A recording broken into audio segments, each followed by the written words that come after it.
Hey everyone, it's Lexie. So in today's video I'll be sharing with you the worst books of 2021, and I always love making these videos because I just think it's interesting to see kind of how book experiences can be all over the place. Like, I just filmed my best books of 2021 and those are books that I've had like just an amazing time reading, and they were just phenomenal reads. And then I look at these books and these were definitely not the cream of the crop. I definitely have gotten better at DNFing books that I'm not enjoying, but I think a lot of these were for my book club or book clubs that I was reading a part of, so I had to read them. So yeah, that's why I actually don't even have any of these anymore, because I did a big book unhaul at the end of the year and I included these ones in here. So yeah, without further ado, let's get started. So starting out, I feel like these next few are going to be the ones that I picked for the book club. The first one is The Midnight Library by Haig. This was one that I was really disappointed in. I feel like it had a very important message in this story, but I just didn't like the execution. So it follows this girl who is very much down on her luck. She is just not happy with the life and the decisions she's made, and really regrets kind of the events leading up to where she is now. So she ends up overdosing, and when she is overdosing, she gets her mind, I guess, gets transported to the Midnight Library, which is between life and death. And in this library, she can open different books that show how her life would have been different if she had, you know, done things differently or made a different decision and all these other things, which I think, again, the concept sounds so interesting, but I felt like the execution was really not well done. And I think it's because it got so repetitive, because you'd go through different iterations of what her life could have been, that it just got so repetitive, and it got to the point where it's like you're on the third what if, and it was just too repetitive, and I'm like, okay, let's get this over with. But like I said, this one was disappointing because I felt like it had a really good message and I felt like the concept was so unique, but it was just, the execution was not good, and I felt like this author was trying to be so lyrical with his writing, but it just felt cheesy and cliched, and I just wasn't moved with it. This is another book club pick, and it is The Lions of Fifth Avenue. My friend also read this too after I read it, and we both hated it. I think, again, this is one that sounded so interesting, but it follows the family that lived in the New York Public Library, and there was kind of a string of mysteries taking place that ultimately resulted in someone's death. And so there's kind of these disappearances of artifacts that are in the museum that are eerily similar to what happened like 100 years ago, and obviously there's kind of the cross between the past and present, different narratives. But again, the execution of this was so bad. Like, the writing and style in here was just not good, and I felt like it was, the characters were very selfish and self-absorbed, so I couldn't really root for them and what they were doing. And there's like an LGBTQ romance in here as well, and like women's rights kind of integrated in here, but which I think is very important, especially during this time period. But I didn't think it was handled well, to the point where the character was like, I don't really want anything to do with my kids anymore. Like, my kids are getting into trouble and they're clearly crying for help, but I'm gonna be, you know, I'm gonna be hanging with my lover and doing those other things as well. And it just rubbed me the wrong way, and just like the conclusion of the string of mystery, or like the kind of the crimes taking place, I didn't feel like were handled very well. So yeah, this is one that like me and my friend will talk about several times, because we were like, it had such a very interesting premise, but just the execution was just not good at all. So next up is The Hunting Party. This is a book that I read for another book club that I'm a part of, and yeah, I just didn't like this one. I don't remember too much about it, but basically I know it's like a murder mystery, and you know, like these group of friends come together for New Year's Eve, and one of them ends up being murdered, and you get the build-up events. But I think I guessed early on within like the first few pages of who the murderer was gonna be, and it wasn't exciting. I felt, again, in this place, the characters were unlikable, and I think it's okay to have books where characters are unlikable, but I was just not interested in the plot. I didn't really care what happened to them. Like, these people got it coming for them with how they just treat each other and just how they are in general. So yeah, I don't really have too much to say about this one other than it was just not very good. So next up, I have The Madness Underneath by Maureen Johnson, and this is part of a trilogy that I read with my friend in the beginning part of the year, and I didn't like this one. I feel like I didn't like this trilogy overall, actually. It was like an interesting concept where this girl goes to this boarding school in London, and she finds out that after a near-death experience she can kind of see ghosts, and it kind of goes off from there.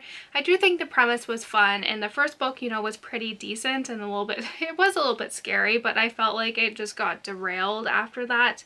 Again, I think it was just kind of a sign of the times of YA. I think this came out in the early 10s, so you can kind of see how a lot of it is outdated, and just the decisions this character was making, which is very irritating. She already knows that she's behind in school, and then she would be doing all these other things to like not catch up, and then I was just like super stressed out about that. But just the writing style in here, I felt like there was no plot for the entire book, and yeah, I wasn't a fan of this trilogy overall, but this is the book that of that trilogy I despise the most.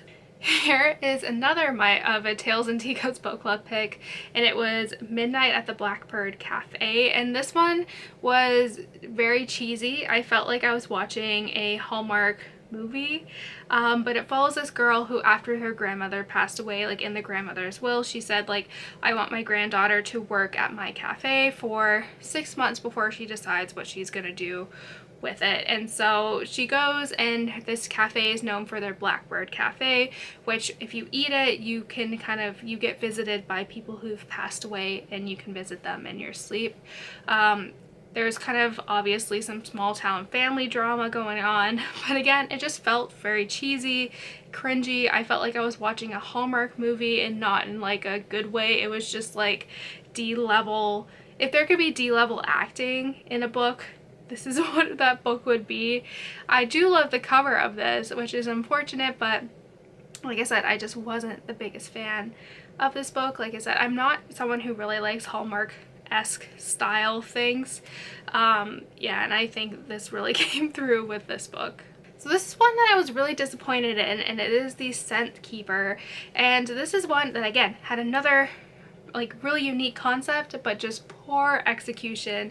And so it follows this girl who grows up on this remote island with her father, who has this weird kind of device that lets you store scents in bottles. So let's say you wanted to keep the scent from your wedding day, you can like use this device to store like that scent, and you can kind of have that scent memory that is associated with it. But when her father ends up kind of passing away, she gets rescued, and she ends up living with this kind of family on the resort. And this again was a case of the character just being so self-centered and selfish, and not really caring much for how her actions affected those around her. And again, for a lot of the plot, like nothing for this whole novel, I feel like not a lot happened. It just kind of hit a lull, and I was just like waiting for this one to be over and being like, okay, I am curious to see how this ends, but the execution from getting to A to B was not good, which again was one I think like had such a really unique premise, but it was just the execution of it that was just not fun. And again, it was one that I was really disappointed with. So this is one that I am very sad to put on here, because I do love the other works of this author, and this is a book I feel like this author is most known for, and it is A Man Called Ove by Fredrik Backman.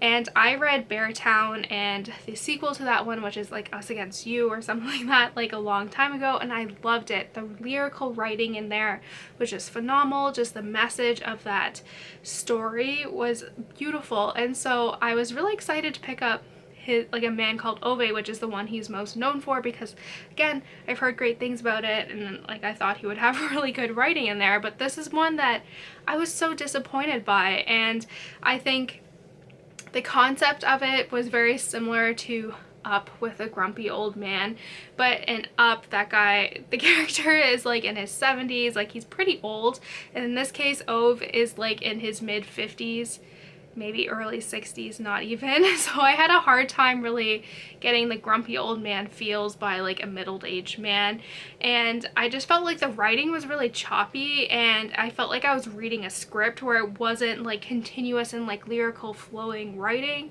It was like very stop and go. And Ove as a character, I understand he's supposed to be very grumpy and angry, but he was just very xenophobic, he was fat phobic, he was racist, like he was everything, and I didn't feel like he was redeeming himself throughout it. So yeah, I don't understand the hype for this book. Like I said, I love this author, like I love Beartown, I know what he is capable of, but this book is not it. And lastly, I have When the Stars Go Dark by Paula McLain, and this is another one that had such an interesting concept, but again, it just fell flat execution wise. So it follows this like very specialized detective who investigates child disappearances, and so she's kind of running away from something that has happened in her personal life. So she goes back to her hometown where there is this these string of girl abductions that are very eerily similar to what she experienced, you know, 20 years ago when her best friend went missing. And so she gets involved in the investigation. It goes off from there. Again, I think the concept was really interesting, but I felt like the author was trying to tackle too many different things at once. We're getting like the character's background and being in like child services and being adopted, and I felt like that I felt like that took away from the story. I felt like the author didn't know what to do with this storyline, so you get like a little bit of the character's experience growing up in foster care, and then it doesn't go anywhere with that one. And I did enjoy the ending of here. I think the last like 50 pages or so were really suspenseful and fun, but that still didn't make up for kind of the lull of the first like 300 pages or so. And I do have like there's something iffy in here where the author does include like an actual real life disappearance of a girl, and the girl ended up being found, you know, murdered in a ditch after that. I don't think it's really fair to the parents that were involved in this that are still alive today to have this fictionalized character somehow associated with that case as well. Like, I don't think that is okay, especially when it's still relatively recent in our, you know, relatively recent. So I did have an issue with that. So like I said, this book, I felt like it was trying to tackle too many different things, and it just didn't know what it wanted to be. Did it want to be like a narrative about the foster care system, or, you know, childhood trauma, or like all these other things that I felt like it didn't know what it wanted to be. And I felt like if it just focused on the storyline and like the mystery and the investigation, I felt like it would have been a little bit more clear.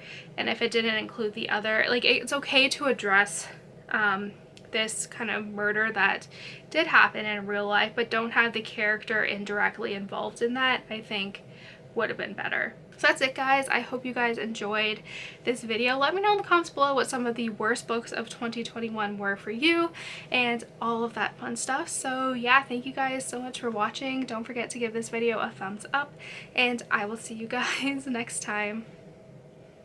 Bye, guys.